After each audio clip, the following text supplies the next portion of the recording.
You all see my screen? Yes. Alrighty. Okay, so does anybody have any questions so far?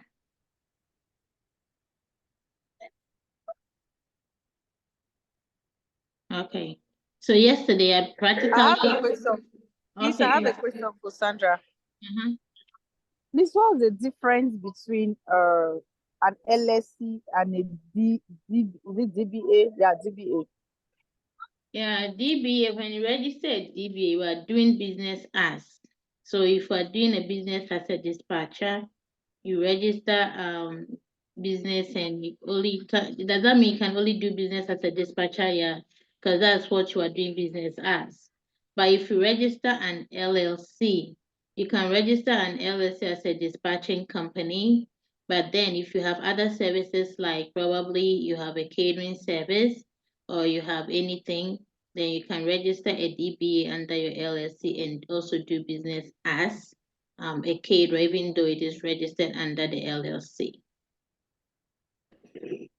Okay, thank you. Just like a perfect example is TK. You know, TK always already have he has a business with the Airbnb, right? So he can register that as an LLC, but he can also render services as a dispatcher. Okay. Also do Okay. business dispatcher, yeah, under LLC. But then if Okay. you register a DBA, you can only do business as a dispatcher. Okay. Now, so for a person like somebody like me that I want to do just the dispatching stuff, so is it advisable to register for the DBA or an LSC? I mean, for the LLC, the only advantage is that when you incur any debt, I'm not saying it will, but you protect yourself. There's a liability and protection that protects you and your asset that you have. Should anything happen in the company, your personal asset is not involved or looked at. I mean, it's a business, and if the business incurred a debt, it's a business debt. It doesn't occur to you. But doing business as you are not, you don't have any limited liability, so everything will have to be on you. So when you weigh the pros and cons, you want to decide which one you want to go for. Or do you only want to limit yourself? If that's the only business you want to do, or in the near future you want to expand? Okay. Yeah, if you have any expansion mindset, you can just, yeah, for me, for instance, if I really want to put my garage African market, register it and put it under my LLC, I'll just do KBF African delicacies and just put it under my LLC, doing business as, I mean, Okay. together. So it depends on what you want, actually. Okay. Okay. Yeah, does Thank you. you have any other question? You're welcome, dear. No, that one. Okay. So now we are looking at what we call, how can I get this one to get off here? We are looking at what we call doing good load versus bad load. How do I get this to move?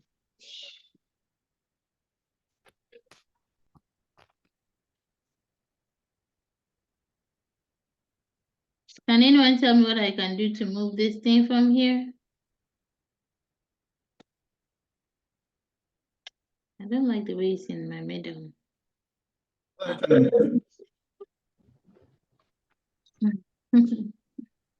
Okay, so we are looking at good load versus bad load. Yesterday I kind of explained what a good load is. So a good load is, for instance, if you are in North Carolina, you want to pick up a load you're picking up a load from North Carolina and you are delivering it in what? Atlanta, Georgia. Okay, let's say you are in North Carolina, you want to go pick a load up you are picking up a load, but you want to drop it off. Yeah, the drop off is in Atlanta, Georgia. And the pickup location is in South Carolina.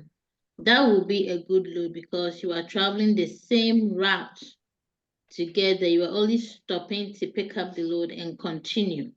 That is Yeah, Sandra, yes. if you can say it again, you got frozen, so we didn't hear the middle part of what you were saying. Oh, okay. I apologize. I didn't know I was frozen. Okay. So I was saying that we are looking at good load versus bad load. I kind of touched on it yesterday a little bit. When you want to pick up a good load, what we term as a good load is when a driver is located in North Carolina, that is his origin, and he's going to pick up a load and drop off at the destination being Atlanta, Georgia. We want to pick up a load that is either in North Carolina, then he will pick it up, continue the journey straight. So the pickup location is embedded in the total trip mile that he will be doing. So another example is that I am in North Carolina, I'm going to Atlanta, Georgia. My pickup is in South Carolina. It is in the same route. You don't have to go the opposite direction. For example, somebody is located in South Carolina. One of your drivers in South Carolina. The destination of the load is in Atlanta, Georgia, but the pickup is in North Carolina. So somebody from South Carolina will have to drive backwards, drive all the way to North Carolina, pick the load, then drive all the way past to South Carolina again before he can go drop off that load. That is what we call a bad load. You don't want the pickup location to be opposite the journey, the route that the driver is going to. We always want to try to make sure, even if the deadhead is 100 miles or 150 miles, we still want it to be in the same route so that even though it's saying deadhead, but it doesn't really affect anything because it is in the same route. Other than going the opposite direction, driving 4 hours on empty load and using your own fuel, gaining nothing back, then you drive back again, the same 4 hours again. That is 8 hours of drive for no money at all. You wasting the driver's time. Yeah. So that is what, did I freeze again? No, you're good. Yeah, so that is what we call, a bad load. So for instance, there are some few things that I touched on. I wanted to reiterate it today. It says deadhead miles are when the truck operates without a load in his truck at all, running empty. When booking a load, you define deadhead miles as the distance between the current driver's location, that is the origin, and the pickup. The distance, the number of miles you have to drive empty to go to the pickup location of that load is what we call the deadhead miles. These miles are not paid for. It is something that the driver will have to sacrifice to go get the load that he wants. Okay. So I'm saying that when booking a load, do not send your driver to pick up hours away in the opposite direction, like I just explained, of the destination, that is the drop-off location. It says, and there's an example right here. A good load trip example. The driver's location is in Buffalo. That is, if I should have opened the map to demonstrate to do the next slide. The driver's location is in Buffalo, New York, and the pickup is in Tonawanda in New York, the same. So the deadhead mile is just 16 minutes. 12.6 miles going in the same direction of the drop-off destination. And this is termed what as a good load because it is embedded in the same direction. Here's another example. Let's say the driver's location is in wherever everybody is located right now, okay? And everywhere, Aya, you are in Houston, TK is in Dallas, Pastor Malcolm, you are in Grapevine, right? Hello? Okay. Yeah. So let's say that is your location. I don't know how many hours it is away from Houston, but then you are going to do a pickup. You are located in Grapevine, and they said the pickup is in Houston. And Houston is how many hours from Grapevine? Give and take, maybe 4 hours, depending on the location. Yeah, so 4 hours. That is you driving away 4 hours, and it's not even part of the total trip miles. So you drive backwards 4 hours to go to Houston to pick this up. Then you have to drive again coming back. So the pickup is opposite where you are going. You are going to the north, but your pickup is in the south. Then you come and pick up from the south, then you turn around again and you are going straight to the north. It's a very bad load. So a good dispatcher is mindful that the trucks do not run on air. Take into consideration that the carriers have fuel expenses, because driving that number of hours could have been half of the total miles that he would have to have driven, and saving him a lot of gas money. So now he drives about 4 hours, he empties half of his tank. That is about, let's say he spent $400 filling his tank. That is $200 gone just to go pick up somebody's load for free. But then if he could have been in the same direction, then he could have driven 2 hours to pick up. Then if the total trip mile is about 6 hours, he's already driven 2 hours out of it to go and pay. Now he's left with 4 hours to go. Instead of driving 4 hours in the opposite direction, then drive 4 hours back to the point of origin before he continues. That is a total waste of any driver's resources. So you don't want to be mindful when you are picking a load. If you are not so sure, you can have a map like I do right here. That can also use the map on the load board to guide you to see what distance is it on the same route, or are you going the opposite direction, so that you can book the loads when it is necessary. So let's assume the point of origin is here, but then you have to drive all the way down here to come and pick a load before you drive back, before you continue. It's a bad load. But if you can start from here and the pickup location is here, you pick up and you are still continuing, it's part of the load that we are talking about, the trip mile.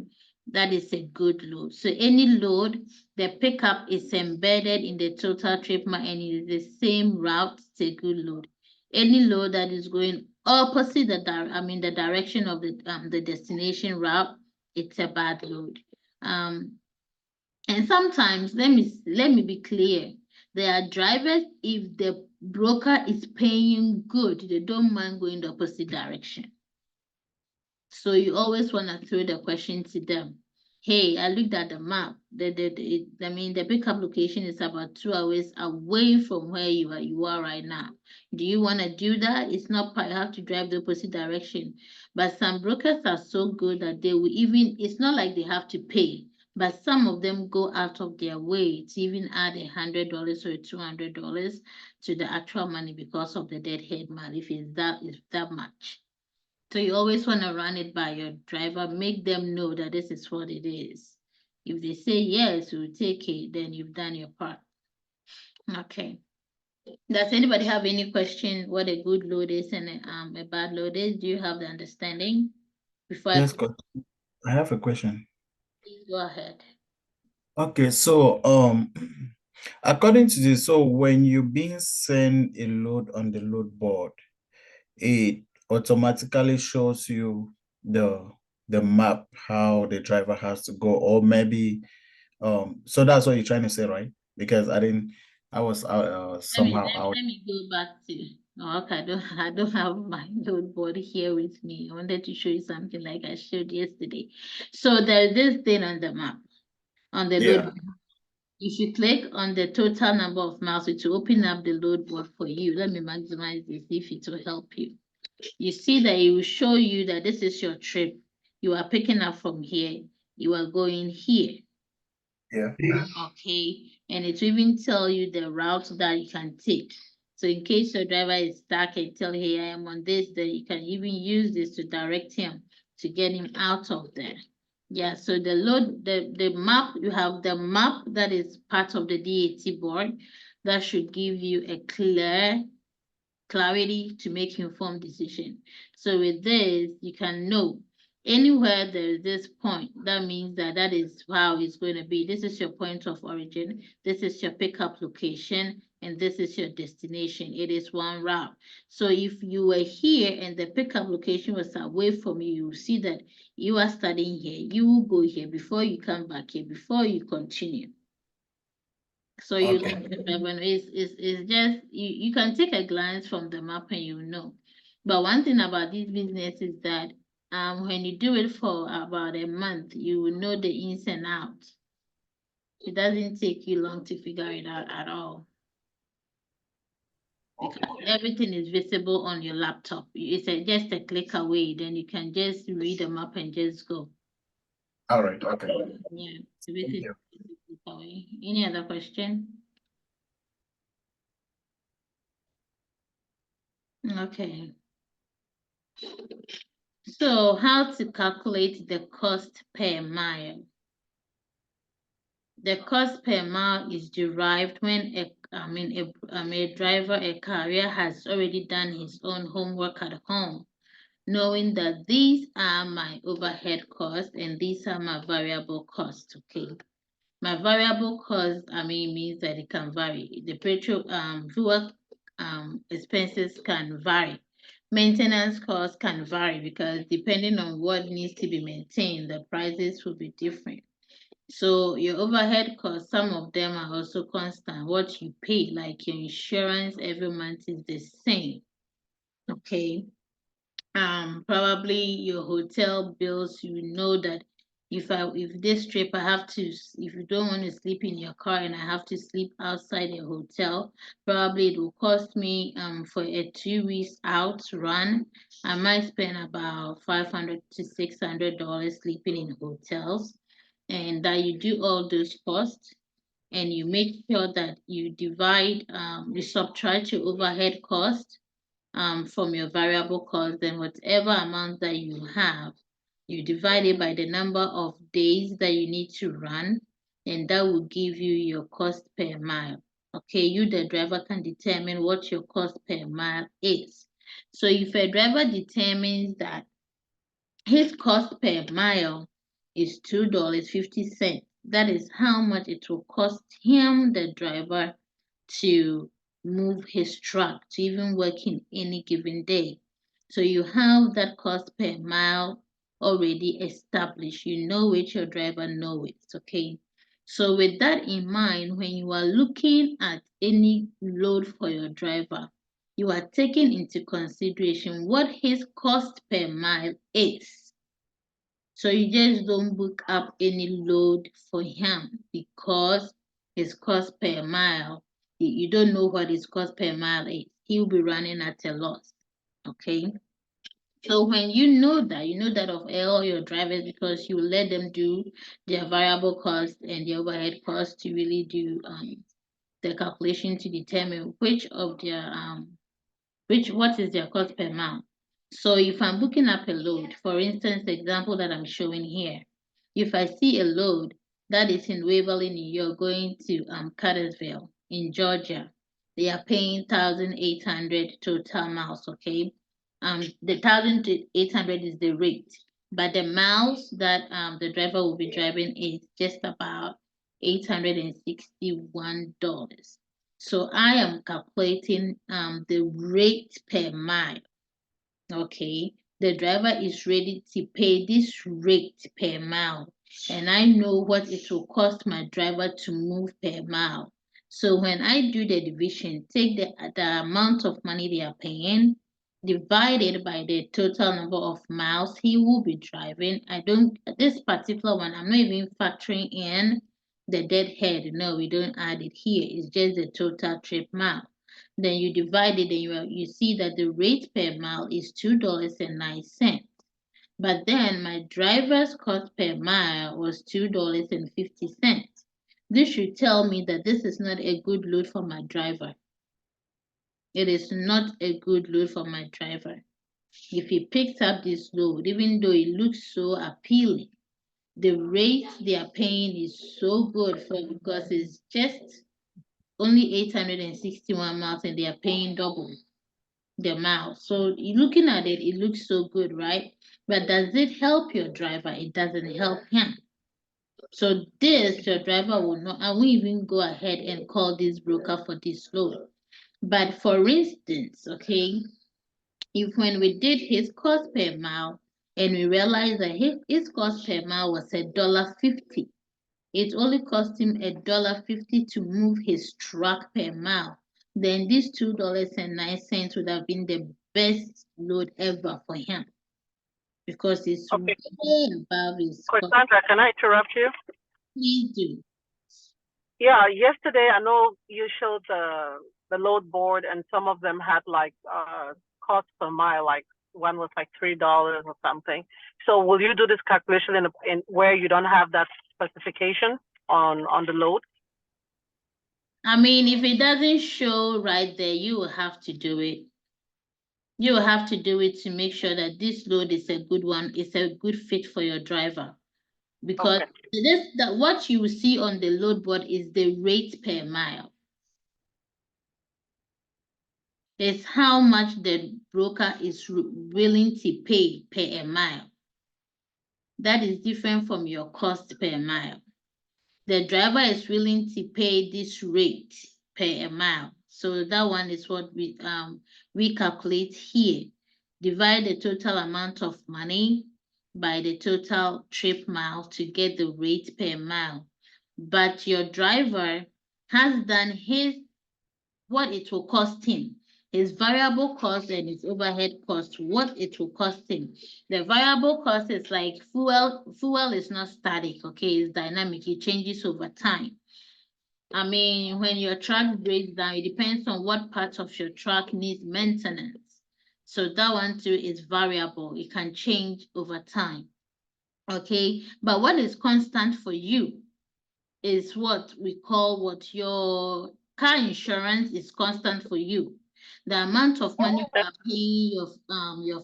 paying the company that finance the truck that you are using. If you are paying $2,000 to them every month, it doesn't change. It's constant. So you want to know what your variable cost is, what your other let's say your constant costs are. Then you want to subtract the variable cost from the bigger one, then you multiply or you divide whatever amount you have by the number of days that you will be working. So if you are going to be on the road for about the whole month, then you want to divide it by 30 days to come to what it will cost you. So if the driver divides that, then it's going to cost him $2.30. You won't book this load for him, because that will be almost about 21 cents short, because what the broker is willing to pay does not match what it will cost him to move his truck. So every driver that you get into your company, you would want him to tell you what his cost per mile is. That will give you your negotiation power. So when you are negotiating any rate, you want to make sure that whatever amount of money that is here, how much will I add when I divide the total one should be more than his cost per mile. That is how we go about negotiating. So you have to know that and have that in at the back of your mind, as well as the market conditions as well. Do you need me to go over again, or are you okay? Am I frozen? Yes, please. I will need you to go over, please. I didn't quite catch it. Thank you. Okay, no problem, I will. So there is what we call, let me do it from the broker's perspective and from the driver's perspective, okay? So your driver, that is your client that you are serving, comes up and tells you that it will cost me $2.30 to move my truck per mile. Okay, every mile that I drive is costing me $2.30. So that is his cost per mile to move his truck. And now you see a load that is on the load board. and the rate that the broker is willing to pay is $2.09. Does this solve your driver's problem? No. If your driver is to pick this load and run at a $2.09, he's running 21 cents below what his cost per mile is. So he'll be running at a loss. It wouldn't help him. Even though this load looks so juicy and good, nice, his cost per mile is $2.30. But the rate the customer is offering, you can't really, it doesn't cut it for him. Okay. So there is a rate every broker is willing to pay, okay? And there is a cost per mile every driver is also looking at to pick a load. Okay. That is where negotiation comes in here. This is a good load. This is a very good load. So if you call your broker and you say, hey, I have a driver that is standby in Waverly to go to Georgia, but we are willing to do this load for 2,200. Are you down for this? Oh no, 2,200. I said, okay, the cost per mile for my driver to move his truck is this, because looking at the fuel conditions, the length of miles he has to drive, and if there's any delay on the road, he has to contain your cargo for you. So just meet us halfway. Let's do this for 2,100. Or can I do this for 2,050?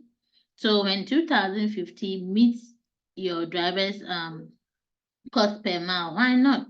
You take up the load and you do it. But let's assume, okay, this is the rate, the flat rate the broker is willing to pay, but the cost of mile for your driver is $1.50. Is this a good load? Yes, it is. Yeah, perfect. Now you understand it, right? Yeah, so you always want to know what the cost of per mile for your driver is. If your driver doesn't know how to calculate it, you will help him. And that is why I'm telling you, you let him know what his variable costs are and what his, let's say, his constant costs are also. Then he subtracts the bigger from the lesser, then you multiply it by the number of days you'll be driving, or you divide it by the number of days you'll be driving, and that will give you, there's a template that we use.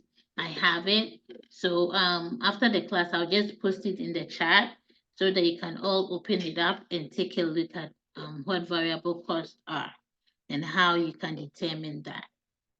But then this aspect is not for you to do. Your driver will have to do it and tell you about it because he knows what his expenses are. But in case he doesn't know how to do it, you can explain it to him and show him the template, and he can move on from there. I have a question. Yeah, go on. So, I mean, maybe you already said it or maybe you haven't said it. So, in the course of your negotiation, right, is that when you're negotiating that you take into consideration your percentage, or your percentage has to come out of that total amount? Your percentage comes out in the total amount you and the broker agree to pay the driver. So at the end of the day, if I agree that the broker agreed to pay $2,000 for this number of miles, my percentage is calculated out of the 2,000. Okay. Yes. Okay. Yeah. Okay, so this is the free trial load board that I talked about. There's a 30-day free trial on the DAT. And anyone who sign up for free here will get this 1 month free of charge. Then after your 1 month, that's the basic plan anyway, the standard. After the 1 month, then you start paying $45 a month. $45 a month. There are another one like Truck Stop that is $39.99 a month. There are so many of them, but smart trackers are free. They do not charge much, but that one, a lot of bidding goes on with that truck, but I don't like using that. We have selectors that they have good, well-paying loads over there. but what they pay is so much that it's about, I mean, it's 600 and when you add the taxes, probably $618 a month that you have to pay. Yeah, initially I was using that, and I came into an agreement with my drivers. Hey, do you want us to use that load board? They all said yes, it will help you pay, but it got to a point that no one was paying. And I didn't see the need paying $600 to look for load when I can still be using the basic to find the load. Yeah, so I paid that one. Yes, Aya. Okay, Cassandra, please. I have a question concerning okay, big companies like Amazon, do they post their loads, like the brokers, do they post their load on these DAT bots? No, Amazon has its own load board. Okay, Amazon has its own load board. okay, Yeah, Amazon has its own load board. thank you. Yeah.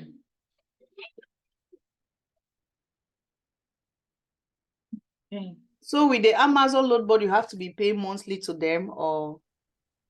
The Amazon, one thing I know about Amazon, if I am an owner operator and I want to run for an Amazon, I think you sign up with them.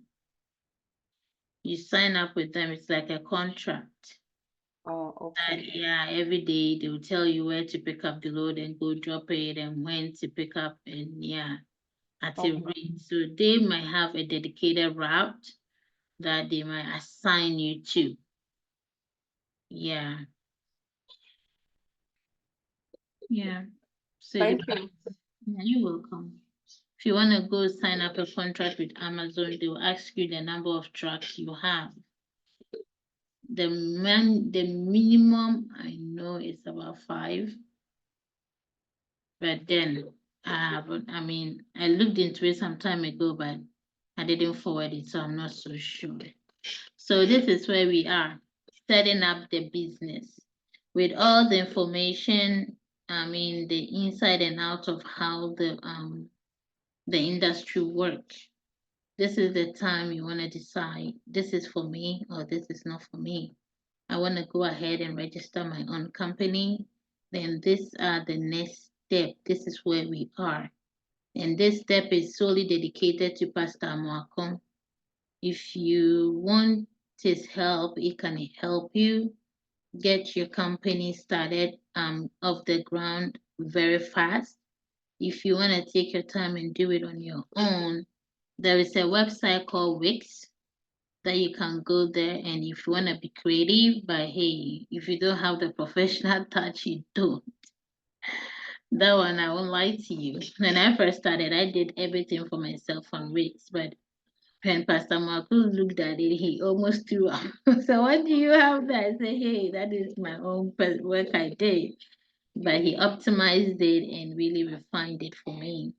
So this is where he will come in and be of great help to you if you wanna use his services. So at this point, have you all come up with your business name? I wanna stop sharing and see your faces and converse with you. I'll come back. Beautiful Gwen, do you have your company registered? Are you taking steps? Not yet, Coach Sam. And TK, what about you? Aya, do you have anything in the pipeline? Planning? Yeah, I have a name, but I'm still planning to. That's why I was asking you which one is preferable for a new truck dispatcher like me, whether to register for a DBA or an LLC. But I think I'll go for the LLC. But I have a name. Okay. Elroy Logistics Limited. Hey, Roy. I have a name too. What's your name? It's Check Logistics because it's my last name and my first initial. Oh, okay. I'm still, I've been I've been moving it around. Well, but that's what I have. Yeah. I mean, Pastor Malcolm lied to you is a name generator. He comes up with good names. So run it by him and let's see how he will be able to help you. Any question? So what about the error? Is error. How does With that sound? Elroy, I mean, it depends on you because that Elroy, not a lot of people knows the meaning, you understand. Mhm. A lot of people don't know the meaning, so it kind of makes sense if you want to use it. But let's assume we're gonna do Jesus Christ LLC. You'll be dispatching for Jesus alone now. I know. You know, a lot of people are now prejudiced Okay, I'll think of another. and all I that. think another one. The other one is E&E. Yeah. E&E Logistics. Okay. Mhm. Sounds chic though, E&E. Very simple to remember, very simple to pronounce, but Elroy is a mouthful. Yeah. So do you think CK Dispatch and Logistics is a good one? Why not? Yeah. Perfect. Perfect. CK. Perfect. Mhm. To So, me, Aya, yes. Hey. Yes. why don't you do Aya Logistics LLC? Oh, okay. Aya Logistics. Yeah, that Yeah, sounds good. the thing is that the name should be easy for people to pronounce, Yeah. right? And the name Aya, I mean, it's like an exclamation sign, a name with exclamation sign. Mm-hmm. It's very beautiful. Yeah, thank you so much. I think I'll go with that one. That's right. Ah, yeah, that Yeah, name is that not. sounds really Aya good. Logistics, right, Coach Yes. Daniel? Yeah. Yes. Roll That name, off my tongue really good. that name is not beautiful. Ah, yeah, so don't deceive yourself. I know my name is Oh, beautiful. Chicken yeah. their house today. Thank you, CK. Pastor Daniel. I'll go with that. Aya, you said Aya Logistics, right? Yeah, Aya Logistics LLC. Yeah. Okay, I'll go with that. Thank you so much. For Welcome. me, I had a couple of options, but so I had like CK on. I had CK like one of the options, CK Logistics. I had like 360 Logistics, and then I also have like Fidel, which is like I mean, my 360 logistics. Haven't I heard that before? yeah. That's what I thought because I'm like a lot of. I think I even tried to Google search it, and it's like I saw 360 somewhere, so that one was. So I was left with either Fidel or maybe TK. So I don't know which one can, because I know for business names, one thing it has to be easy to remember, simple to spell, just so for whoever you're working with, it should be for like anything easy for them to remember. Yeah, so I think Taku, I think the same thing applies to you. Why are you running away from your last name? Taku Logistics is very nice. Let me see. A lot of people don't know how to pronounce that name. It doesn't matter. When you get the money, they will learn how to pronounce your name. I'm telling you. Okay, so what about something like Fidel, which is like Fidel? Why Fidel? Are you a white person? Huh? Does No, that really make any difference? Must it be a white person to use that name? Fidel, that's like my granddad's name is Fidelis. So I want to name something after him too. Okay. Like Yeah, I so want to that's ask you, Pastor Malcolm, must you be a white to use certain kinds of name for your company? I mean, if you have the option, Taku is a marvelous name. Taku, I mean, the only difference is somebody will say Teku, Taku, but it doesn't matter. The Right? American will say that name, they will say Taku. Yeah, Taku, whatever it is. letters But that anyway. is how your name will become popular. You see, so I mean, Fidel is fine if you want to, but if I'm advising you, I would say your first preference should be Taku. You know Talu, how do you call it? Is it Talu petroleum, this thing? Yeah, it's like Taku, Taku. It's just like the same two syllable. So, but if you prefer Fidel, that's fine. I mean, just run it by the name generator, and if it is If it's available and you want to run by that one, that's fine. Any other question that you may want to ask, Pastor Malcolm, regarding getting your company off the ground?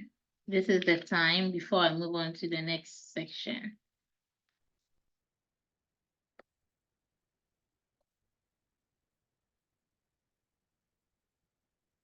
No questions? Okay, I'll move on. I wanted to say something though, if it's okay. Oh, please. All right. So I think the LLC and the DBA, there are pros and cons. In terms of whichever route you want to go, right? In as much as the DBA allows you to double as two companies, right? It also has its shortcomings in terms of if there are benefits that has to be given to companies, you will only receive one because it's one company, right? But you are using that one company and use another name to do the business in place of that company. But when you have two LLCs, then you can have the double the benefits. Even though with the two LLCs, that means you have to do double registration. And then when you're filing your taxes at the end of the year, you have to do it double. So these are some of the pros and cons in deciding which way you want to go. And also with the DBA, if you want to really do a branding of a particular product that you want to Yes. put out there, you can do business as that and just push your product out and advertise it. And yeah, that is also one of the advantages. You can do product branding or company branding if you want to. So I have a question. If you register a business as a DBA, doing business as versus LLC, or else the liability, limited liability. So in terms of the liability as a company, as the owner, how does that play into, I don't know, I'm trying to figure out how you covered, like what's your protection, DBA versus LLC? I know you explained this at the beginning the last week, in case you go bankrupt or it's a financial issue, how does that play on you as the owner? Coach Sandra, if you can. Yeah, I can hear you. With the LLC, you are protected, your personal asset is protected, your personal savings is protected, it's separated away from the business. So that's why I say it's a limited liability. You are not personally so responsible for the company's incurred debt. It's a debt that if there's nothing you can do, probably might be a waiver of it, I'm not sure. But then it doesn't really have to, any court cannot hold your personal, seize your personal effects that, hey, I'm doing this because yeah, your personal asset is really separated from your company asset. And that is where you are protected as an individual. So everything that you have acquired as your personal stuff would not be tied because the company is going through one financial crisis or anything. But the only time is when you deliberately use the LLC for fraudulent activities and you are caught, then they will freeze your personal asset to offset that. But if you are doing business genuinely and there are any incurred debt, your personal assets are not affected at all. They look at it as a company loss, but not an individual loss. Thank you. Hey, I'm be sorry, I had very important call. Yeah, you were one of the persons that joined early. But your Yeah, call. I had a very, very important call with my nurse and the doctor. Please, I was really sorry. There was no. That's okay. I mean, you can look at the videos after the end of the class to catch up. Anything that will call you. Okay, so let's continue. Let me go on and share. Well, sorry. The first shall be the last in everything. Alrighty, so we've talked about it, so we're going on to the next slide. Okay, so these are marketing strategies that we can use to get clients, okay? The things to do to increase your clientele. You want to market your business and post your website on social media. So before even we get here, do you guys want us to go through this slide, or you want to wait until we get everybody registered and we are ready to just start off? What do you suggest we do? Go through the slide to know what you can do while you are preparing your site, or you want us to, then we come back to revisit this when you are ready? Or what is the suggestion here? I want a collective idea sharing. I think we just have to go ahead and go according to the slides. Okay. Other than that, to hold the class back. So, and the video is there. So after this, if somebody wants to go back, they can go and listen to the video and get that information as well. Oh, okay, makes sense. Okay, makes sense. So we go on. So you want to get your business off the ground. You might want to have your website and post it on your social media. You also want to do a Facebook business page. That was where I started from. And I also use my my personal Facebook, and I invited all my friends. I sent an invite for them to look at my Facebook business page, and I also asked them to forward it to their friends, and yeah. And you also want to use your IG page where you can post your posters or your whatever website you have, and have them take a look. And you can also put the link there, so any of your friends that sees your business page can also do that. And also when you go on Facebook, okay, you know that I belong to a community of dispatchers on Facebook. We have about 10 or 15 of us, of them there. I belong to about 4 or 5 of them. Yeah, you want to go and you want to seek permission to be part. When you go there, you do dispatching group or anything like that, they will come up. Valuable information are shared on there. Sometimes you go there. There are times that the drivers are not your drivers, but some of the dispatchers will come and say, "Hey, I'm going on a vacation for 2 weeks. I have about 5 drivers on stand. Would anybody want to stand in for me?" Yeah, you said yes, and he will look, whoever is the dispatcher will look at your profile. About many of us will do that, but then if the person reaches out to you, he or she will give you her driver for you to take her during the time that she will be away. If she doesn't want to go on vacation and still be working, that is some of the information that you can get on some of these websites. There are other types of information that they will come and post that, hey, I have this opening. If somebody is selling a truck and they are bidding down the price, yes. Sometimes they give information if you want to buy a truck, the things that you want to look out for, like valuable information. There's that connectivity there that let me see if I can, let me see give me 1 minute. Let me just escape here. Oh, screen sharing has the window is closed. Okay, I'll continue. I have a question. Yes. Okay, in that place that a driver wants to go for holiday, and then he said that a dispatcher wants to go for holiday, and then he said that who can help me with my driver. If now they are only 6% and that person only 8%, now how are you going to work with the drivers?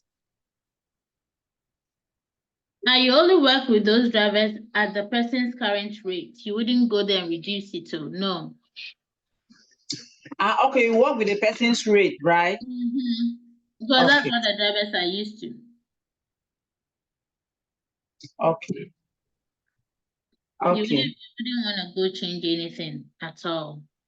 And sometimes in that kind of case, I know sometimes we can get a little bit crazy, but if someone gives you that opportunity, just work with their rate and not try to give them a lower rate. Because some of those people, They yeah, might some see of that those people can backbiting, you are trying to steal their Even the customer person away has to from just them. tell you with his rate one time. That this my Yeah. rate, I'm working with my drivers. Make sure you tell them that is the rate that we are working, right? So you don't go and bring another confusion. Yeah, Thank And you. before that person, that dispatcher would want you to be the one to handle head driver. For instance, me, if I reach out to Gwen, I say, hey Gwen, I'm going on a vacation. Can you take up my drivers for me? Yeah. But Gwen says, oh yeah, why not? I'll say, hey, but I charge my drivers 6%, and I want you to do this at 6% for me.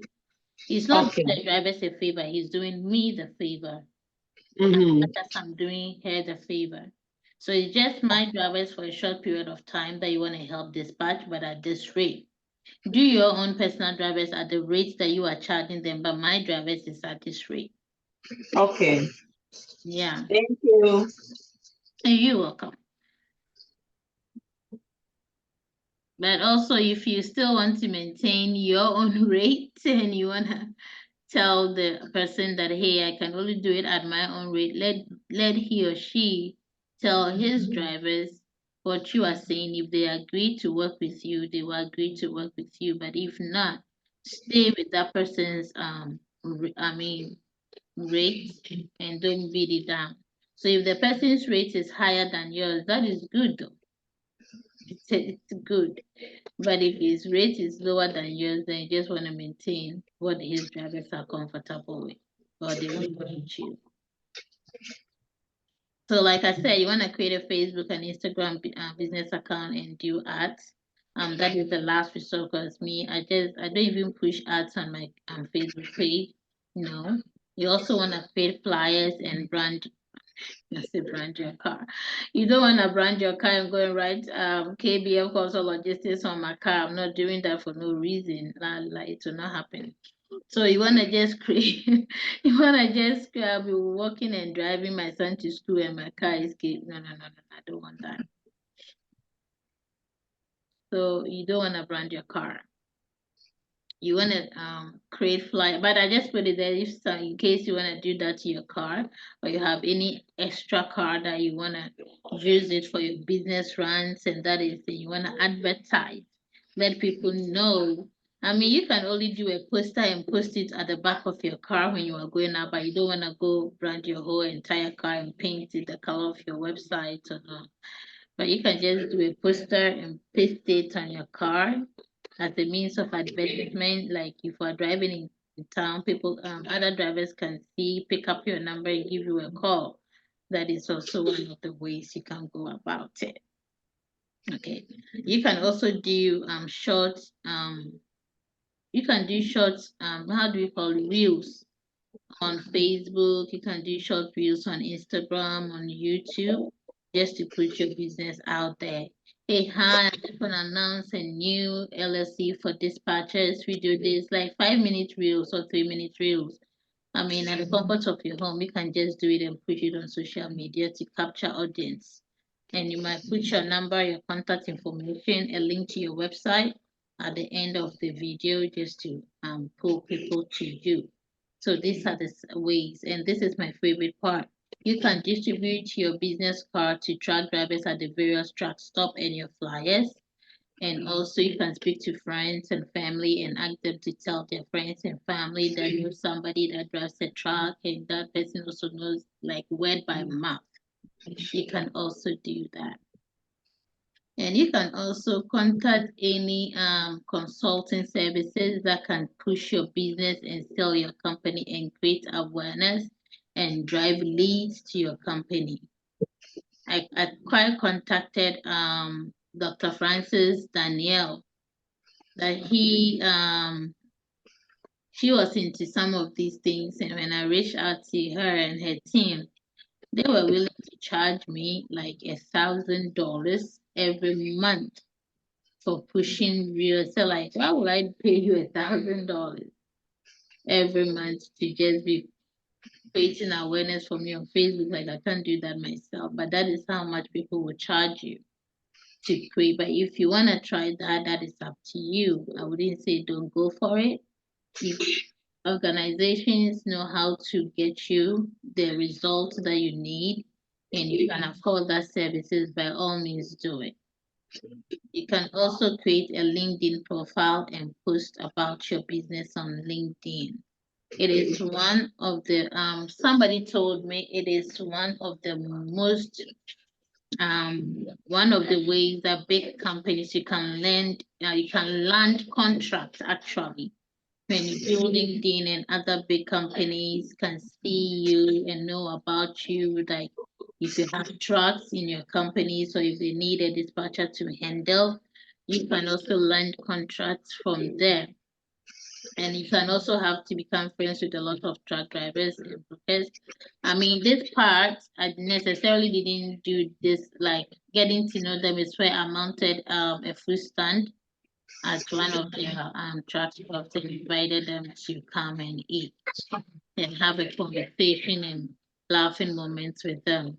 Yes, you can also utilize all those marketing strategies that are available to you. Like this an example, okay? So this actually is my business page on Facebook. This is my horrible logo I used to have before Mr. Amaku, Pastor Amaku made a very catchy one for me. So this is my Facebook page.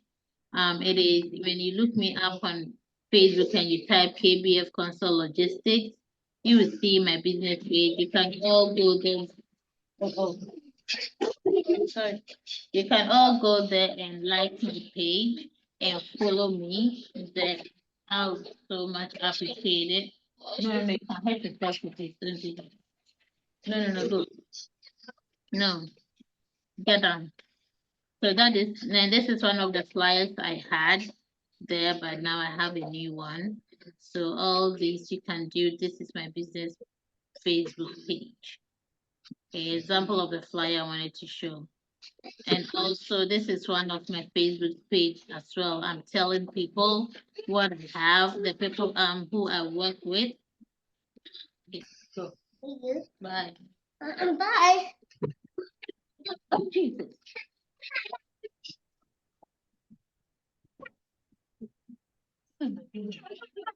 Sorry. I'm sorry for that interruption. Okay, so this is an example. If you come to my Facebook page, this is some of the information I have here. I work with new MC numbers. Anybody that has recently or newly registered their company, contact me. I'll work with you. I work with owner operators the same way I work with fleet companies. We go above and beyond for you. So that is my slogan. We take you to where you want to go from point A to point B. And also customer centricity is our core value. These are some of the catchy words that I just put on there. And this is the new flyer, hey, that I got from Pastor Malcolm. And this is also one of my flyers that I'll be sharing out from now onwards. Highlighting the services. I work for River Vans, I work with bus truck, I work with flatbeds, beds, I work with 53 drive van, I do hot shots. So I have my contact information, my email address, my website is also there, and where I'm located in North Carolina. So these are all these quality service and customer satisfaction is our hallmark. So any words at all that you want to put here, you can do it. Okay, so now this is where we come to the most important part of this business. How to get drivers into your website. Are we all ready for this today, or you want to want us to shift this to next week? Because that's a lot of information that we'll be taking in.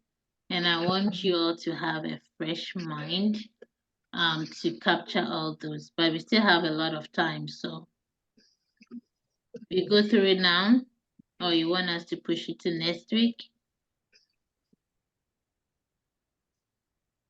Am I frozen?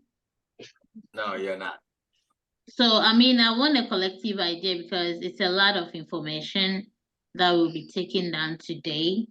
Do you all have the time for us to do this today, or we can push it to next week? Because we are almost at the end. I would say next week.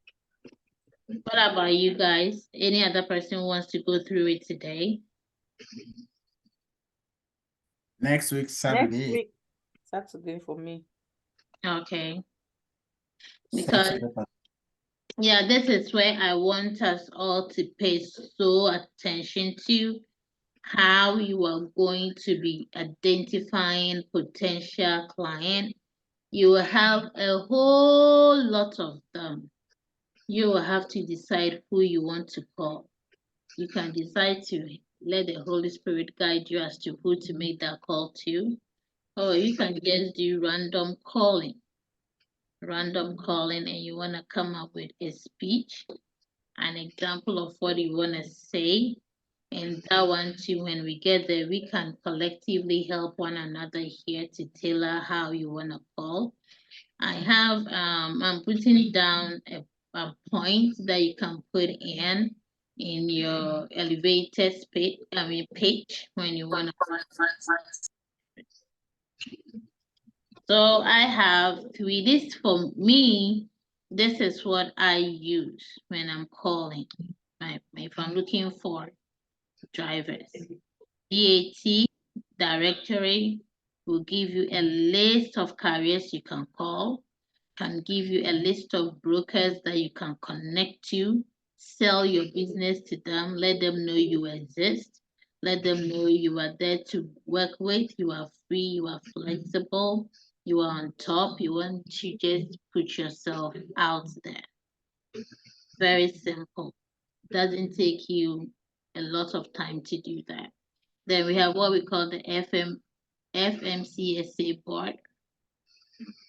That is the Federal Motor Carrier something administration. I forgot what the S stands for. Then their website for new registered carriers and companies, you will see them there.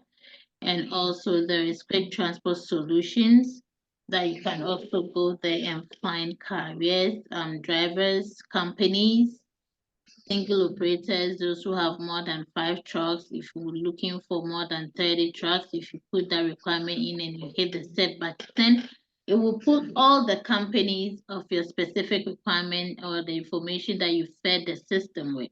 It will bring you what you are looking for. Their telephone number will be there. Sometimes their email, but most of these things that I've seen, they don't have emails. But when you maximize this, the detail part, you'll find their emails there. You can do cold calling, cold emailing, or warm calling or warm emailing. You can personally call them and speak to someone and let them know that you are available to offer these and these services. You have to be specific. You don't want to beat about the bush. When you call a company that you want to work with them, go straight to the point. If you call a carrier, do a little bit of warming, chit chat here and there, then introduce the business and go straight to the point. Let them see the value you want to bring to them. Okay. So, any questions so far?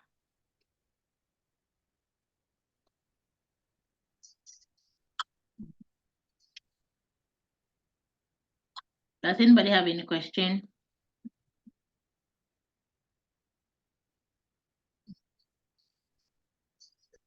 Annie?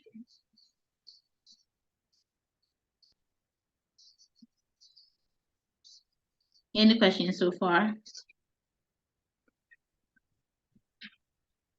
There we go. Okay.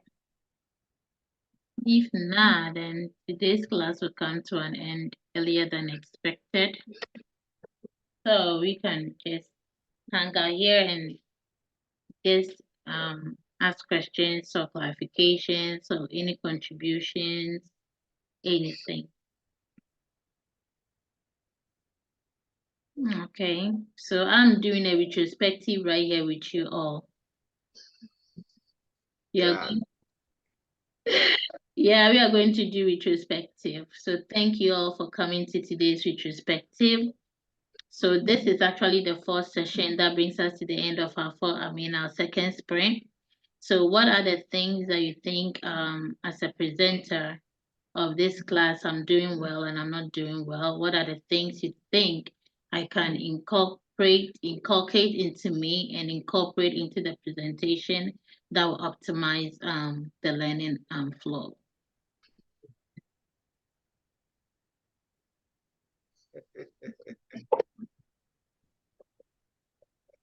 Yes, Aya. Let me get my pen and paper ready to write down what you have to. Okay, thank you for this opportunity for me to speak. As for me, I want to say what you should continue doing since we are in the retrospective right now. You should continue because you explained so well, line by line. So that is for me, you should continue doing that. Okay. So that is what I should continue doing. Okay. But what do you think I should stop doing? Maybe someone else can say that. The internet. Also, okay, so I should start doing, okay, get a better internet, okay? Okay, start doing is to get good internet, which I am doing anyway. Next week, I should have my Spectrum back.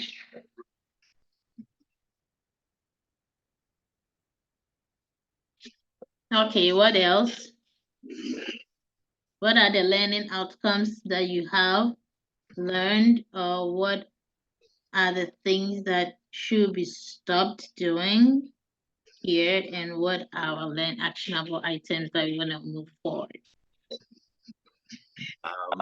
Let me say this. I think when I was having my session with you, you were very, very emphatic on the need for me to register my business. I don't think your posture right now. So I would like for you to give some sort of like a deadline for people to be able to move in the direction of registering their company, because that is the only way that whatever we are doing now can be implemented. And if we are investing right now, then the aspiration is we need to be able to be up and running and get our return on our investment. So I think if you emphasize that more, that would push us to really get in that direction. It's like everybody is moving at their own pace. But if you give a time, I expect that around this time, you should be able to register your business and that kind of stuff. I think that will help. Thank you. Thank you. So based from that feedback I'm getting, I want to hear from everybody. How serious are you to see this through? I'm very serious, so very, very serious, very anxious, because I really want to be self-employed. Very serious. Even though all this I have not been calling you, is just because I want to put one or two things in order to complete my procedure. But from next week, I want you people to help me and match me step by step, so that I can go through. I'm very serious, please. But I don't only want to end on this one, or I want to go further. Even having a truck from a truck to become a, after dispatcher is what? The other one is what? Broker. Broker. Yeah. I don't want to work under somebody again. It's too much. Grandma is old. Grandma needs to sit down now, build his own small company and eat without stress.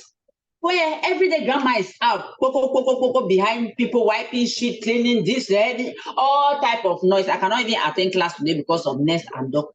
Eh? Grandma, please don't kill me. I will laugh. I tell you, no. Stop laughing. Oh. I beg Cassandra, please, you supposed to help me. Pastor, hey, I need to call you. I beg, I need grandma call you and repeat this. Don't get annoyed because grandma is the head now is really stubborn. It's not getting something very well. No problem about that. As a pastor, I have the patience for that.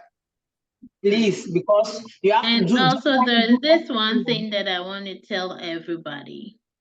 This is a business that it is so easy for you to expand and scale up within a short possible time. It's a very flexible business. Business that is not affected by recession. It's not the type of thing that we want. Because companies are always striving to stay on top, even things are hard. Manufacturing and processing will have to go on. Companies are still working. Recession normally affects only small businesses, like especially small businesses, but not like the type of what we have. What really affects us so much is mostly the change in weather, where most drivers do not want to go to the snow-prone areas. But even yes, still you have other drivers that want to go because they are money hungry. Others that want to save their lives will not go. Those who are not so much experienced in driving in the snow. But this is a year-round business that you can do and also build a legacy out of it. Because you can start as a dispatcher, but you don't have to remain a dispatcher after next year. Okay, you can become a broker if you want to. You can have your own trucks. Yeah. And have people drive it, and you'll be making all those income apart from you dispatching your own trucks and dispatching other people's truck. Okay, you can become a shipping client or any agent at all. You can start your own logistics company small by small. You can scale up any way possible. Do you know that somebody just introduced me to another line of business in this thing? That as a dispatcher, I can go to UPS. I mean the United Postal Service, okay? And I can, if I have a driver who wants to do that, you can get that contract from United States Postal Services, where your driver will go and be picking up their things, their whatever cargo they have from one state to the other. And they told me, I have not applied for this, I have not looked into this, but I have somebody that is doing it currently. One of our dispatchers got a contract like that.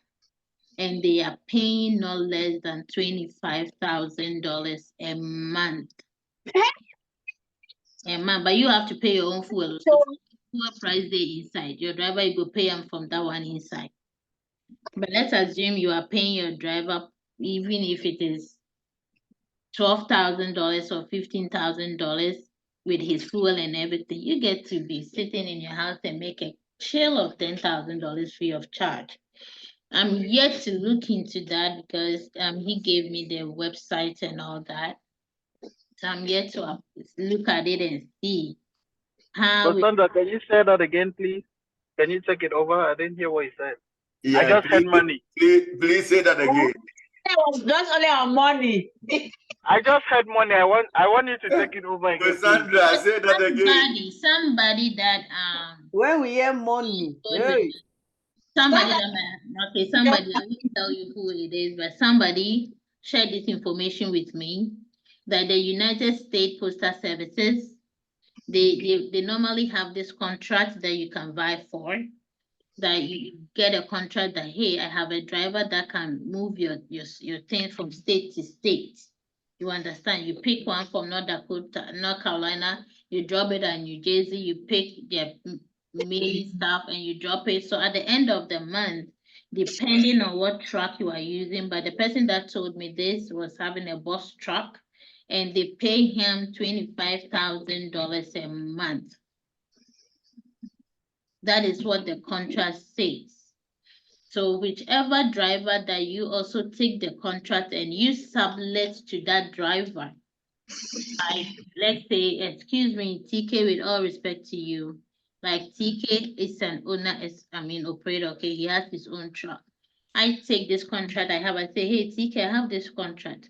Would you want to do it with me? Like, if you are going to move this shipment from here, and I come into an agreement and TK says with my fuel and everything, I will charge you $15,000. I mean, $15,000 is good because he doesn't even know how much the contract they've paid me. And I'll give him $15,000 and I'll keep my own cool $10,000. So every month, TK will be making $15,000, I'll be making $10,000, apart from me doing my dispatch job. So there are so many avenues in this business that you can easily scale up. You can easily scale up, apart from the time that you have on your hands. Let's start with this one. When you are going past like this, hey, grandma can hey. Yeah, it gives you the time. You can also become your own company. You can even go to Amazon and take a contract with them. And with the contract information that you have, you can go to this Freightliner or this Schneider people. Go show them the contract. Hey, I have this contract with Amazon, but I need this number of trucks. You can go into a contract agreement with them. They can give you the trucks and you'll be paying them as the trucks are working. Just like a lease kind of thing, lease to own. They said, I've heard that one is also possible, but you have to show them the contract that you have gotten from Amazon and the amount of money they are willing you to pay you every month when you're able to do certain number of trips. So when you have that, Freightliner can look at this and say, hey, we can give you 4 or 5 trucks for you to operate, but every month you have to pay us this amount of money. If you can do it, you go into contract with them, you lease their trucks and you'll be paying them, and it's after you finish paying them, the trucks are yours. So there are so many avenues, okay, that you don't have to limit yourself.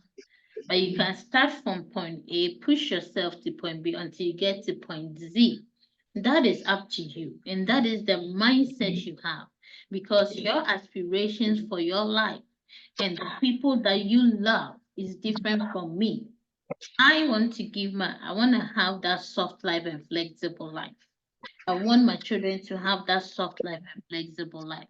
Like for now, my husband is really working hard, but a point in time is coming. I don't want my husband to be working hard away from me. I need him to be with me.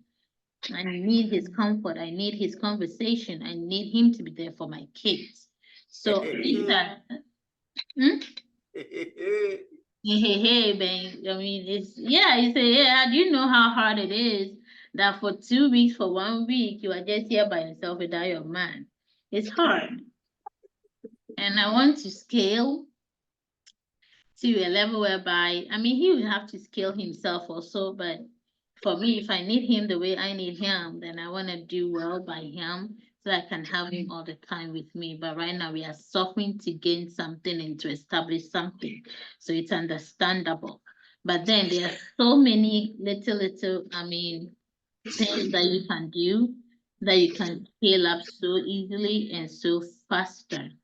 Like in a space of 1 to 5 years, if you push yourself that hard.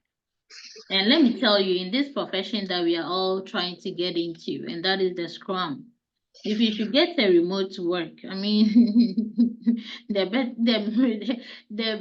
you say, the more the merrier, right?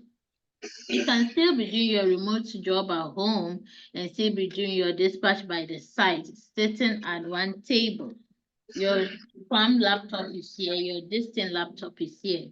Even if you have to do hybrid, you can still do this job. Even if you have to do on-site, but that one is gonna be, you can't be going to the bathroom to sneak calling brokers here and there, but on-site will be a little bit difficult. But if you get a remote job or hybrid job, you can still do this job as your side hustle, as even as you're doing your Scrum job.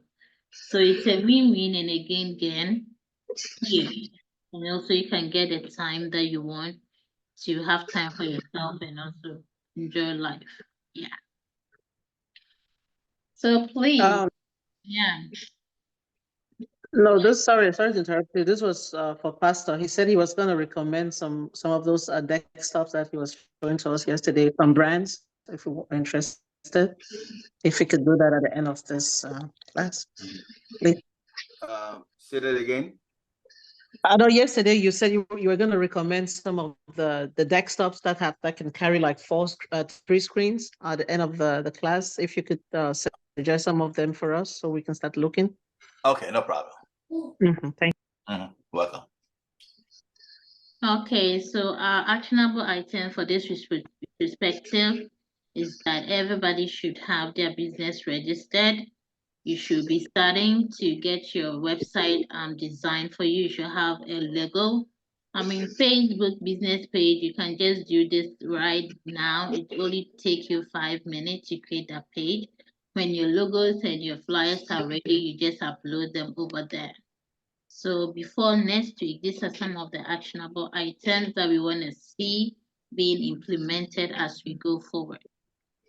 This is our commitment board. How are we all committed to make sure that we put our lives in the right direction?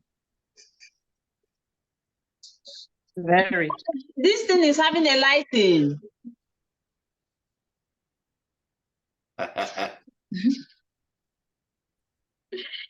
Yeah, I want this for you more, and I'm not sure, even more than probably you might want it for yourself. I want it to Sandra. Because it's so flexible. I want it, my dear. I want it to please, oh, don't leave grandma behind. I will not. That's why I said I'm here. Even after the class, reach out to me wherever you are. I will guide you. I will assist you. When you are ready to make your calls to your find careers to your company, I will start the initial calling with you, then you continue from there. That is how much I want to help. I will. Yeah. And Pastor. Yes. Yeah. Pastor, immediately after this, I'm calling you a pastor. No problem. Or you'll be sleeping. This man doesn't sleep. Huh. So that brings us today. We even started this thing without even praying. Yeah, because I think we're lagging behind. Yeah, because we spent so much time waiting for others to join us today. I think we are missing about 3 people today. One said she's taking a friend to the hospital. I didn't hear from Yvonne. I didn't hear from Pastor Emmanuel. So I'll reach out to them right after this meeting to find out if they're okay. All right. They are enjoying Saturday. Weekends are so busy. Weekends are very busy days for everyone. Yeah, they're enjoying their Saturday. Oh. That's why the recording is good. So. And please, so everybody on the mastermind today? But yes. Yes. So what was that about? I have a question. Please. Is this business international? I wanted to tell my mom and my sister. Can you do it in London? This type of business? Who am I speaking with, please? Daniel. That's my wife. That's my wife. Let me tell you, I have dispatchers from Pakistan. People from Pakistan that are dispatching here. I have one friend, his name is David. He's one of my husband's dispatcher. He's based in Pakistan. So that should tell you this is an online virtual space.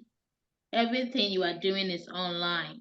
So you can be in London and you call this, you can get drivers from here that you are working for. It doesn't really make any difference. It's a company that they should join and you are offering services. So wherever you are, that you can offer the best service to them. It really doesn't, you don't have to be in the United States to work from the United States. So it's possible, okay? Oh, okay. It's possible. Yeah, so my ears are itching me. I came on late on today's mastermind and Dr. Francis was firing away. What happened? The I first, don't know. I came on late. You are still recording? oh, Can I do the presentation before we do this? go ahead. Yeah, if you can give me the host, if you can give me to share, please. I gave you yesterday now. No, No. you have to give every day. Every day. Even if you give me and you take control again, you want me to come back, you have to give it to me again. You have to give again. Okay. All right. Okay. All right. Can you guys see my screen? Yeah. All right. So let me see. Let me go back. 49 inches, okay. All right. So these are 49 inches wide screens. If you think Walmart has some, the Walmart one was $5.99, and they are now selling it at $4.99. Right. So with these screens, you are able to split them into 3 different screens. So instead of buying, let's say, 3 individual screens, buying one will afford you the opportunity to be able to use them as 3 screens, right? And what I'm currently using is a Samsung version of this, which is this one. This is what I'm using right now, right? And I got this through Samsung itself. So what you can do is you can apply for their credit, Samsung credit, right?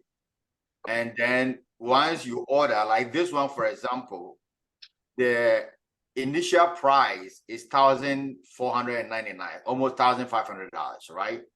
But it's now going for $89.99. So like $900, sorry. But if you buy it, you pay $25 a month for 36 months, right? So normally what I do is that instead of paying 25, I would double it or triple it.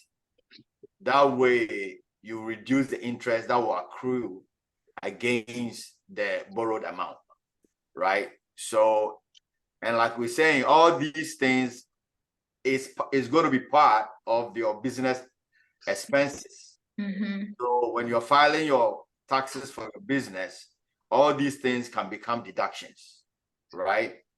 So that is this one. And then we have also, okay, this one is, let me see, on Amazon. Amazon also has it. It's the same thing, just that Amazon also has it. But I think the time that I bought mine, I got it for, it is $7.99 instead of $8.99. I got it for $7.99. So what I do is that I always watch to see when they are having the best deal, and then I go for it. So that is it for you. If What you do for me, Pastor? Say it again. I thought that's what you do for me. You always be watching. When they have a good deal, you let me know.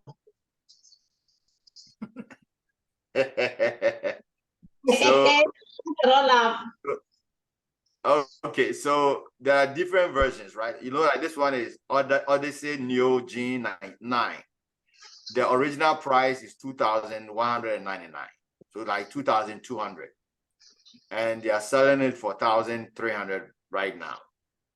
So I would say, because you realize that things I bought mine like 2 years ago? Yeah. Like 2 years ago. You know that because of inflation, things are not the same as they used to be 2 years ago, right? So with that in mind, I would say that the $8.99 is a good deal right now. But what we can do is we can wait when the Christmas season gets closer. Probably it could even be better, right? Yeah. So if you're interested, then I will watch that for you. That between now and like getting to the Christmas where they really reduce prices ridiculously, then but I'm tempted to believe that all these sales going on is leading up to the Christmas. But at least let's see what happens before a little bit before Christmas. If it could to go down further, then maybe you can make a decision on that. All right. Okay. So that's about it.